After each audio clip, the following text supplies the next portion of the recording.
प्रयागराज में संगम के किनारे स्थित है अक्षयवट। जानिए पौराणिक महत्व और इससे जुड़े प्रसंग। इस पृथ्वी पर करोड़ों वृक्ष हैं, लेकिन उनमें से कुछ वृक्ष ऐसे भी हैं जो हजारों वर्षों से जिंदा है और कुछ ऐसे हैं जो चमत्कारिक है। हिंदू धर्मानुसार 5 वट वृक्षों का महत्व अधिक है। अक्षयवट, पंचवट, वंशीवट, गयावट और सिद्धवट के बारे में कहा जाता है कि इनकी प्राचीनता के बारे में कोई नहीं जानता है।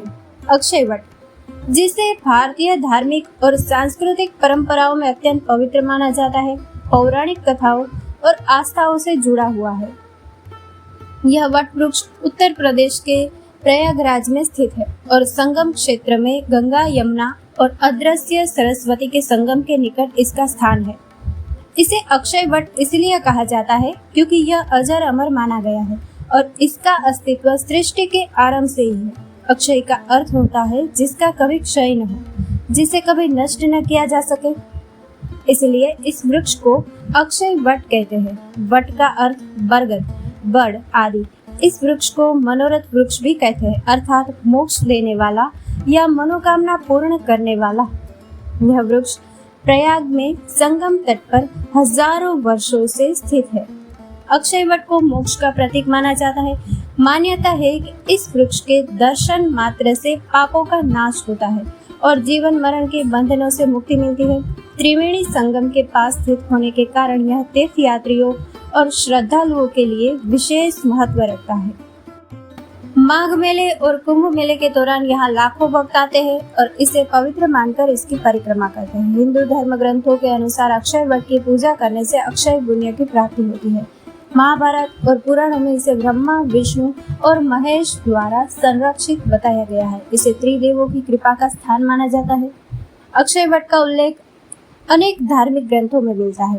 स्कंद पुराण, पद्म पुराण और महाभारत में इसका वर्णन किया गया है। यह माना जाता है कि इस वृक्ष के नीचे कई ऋषि मुनियों ने तपस्या की थी और वेदों का ज्ञान प्राप्त किया था। इसके अलावा यह वृक्ष उन स्थानों में से एक है जहां भगवान राम ने अपने वनवास के दौरान माता सीता और लक्ष्मण के साथ विश्राम किया था। पौराणिक मान्यताओं के अनुसार सृष्टि के आरंभ में जब जल प्रलय हुआ था, तब अक्षय वट ही एकमात्र वृक्ष था जो उस प्रलय से अडिग रहा। अक्षय वट कहलाने वाले इस वृक्ष के एक पत्ते पर ईश्वर बाल रूप में विद्यमान रहकर सृष्टि के अनादि रहस्य का अवलोकन करते हैं। इसे भगवान विष्णु की कृपा का प्रतीक माना गया है। यह वृक्ष उन ऋषि मुनियों का तप स्थल माना जाता है जिन्होंने मोक्ष की प्राप्ति के लिए यहाँ तप किया। कहा जाता है कि ऋषि मार्कंडेय ने भी इस वट वृक्ष के नीचे तपस्या की थी। जैनों का मानना है कि उनके तीर्थंकर ऋषभ देव ने अक्षय वट के नीचे तपस्या की थी। प्रयाग में इस स्थान को ऋषभ देव तपस्थली या तपोवन के नाम से जाना जाता है। जब भगवान राम अपने वनवास के दौरान प्रयागराज आए तो उन्होंने इस वट वृक्ष के नीचे विश्राम किया। यही कारण है कि इसे राम भक्तों के लिए भी पवित्र माना जाता है। ब्रह्मा जी ने अक्षय वट के पास स्थित हवन कुंड में प्रथम यज्ञ और हवन किया था। इसमें 33 कोटि देवी देवताओं का आह्वान किया गया था। यज्ञ समाप्त होने के बाद ही इस नगर का नाम प्रयाग रखा गया था, जिसमें प्र का अर्थ प्रथम और याग का अर्थ यज्ञ अनुष्ठान से है।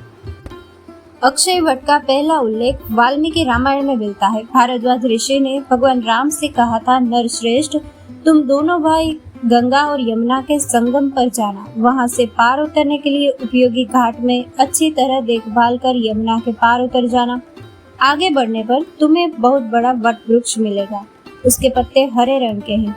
वह चारों ओर से दूसरे वृक्षों से घिरा हुआ है। उसका नाम श्याम वट है। उसकी छाया में बहुत से सिद्ध पुरुष निवास करते हैं। वहां पहुंचकर सीता को उस वृक्ष से आशीर्वाद की याचना करनी चाहिए। दोस्तों, इस कथा को लाइक, शेयर और हमारे चैनल को सब्सक्राइब करना ना भूलें। जय श्री राम।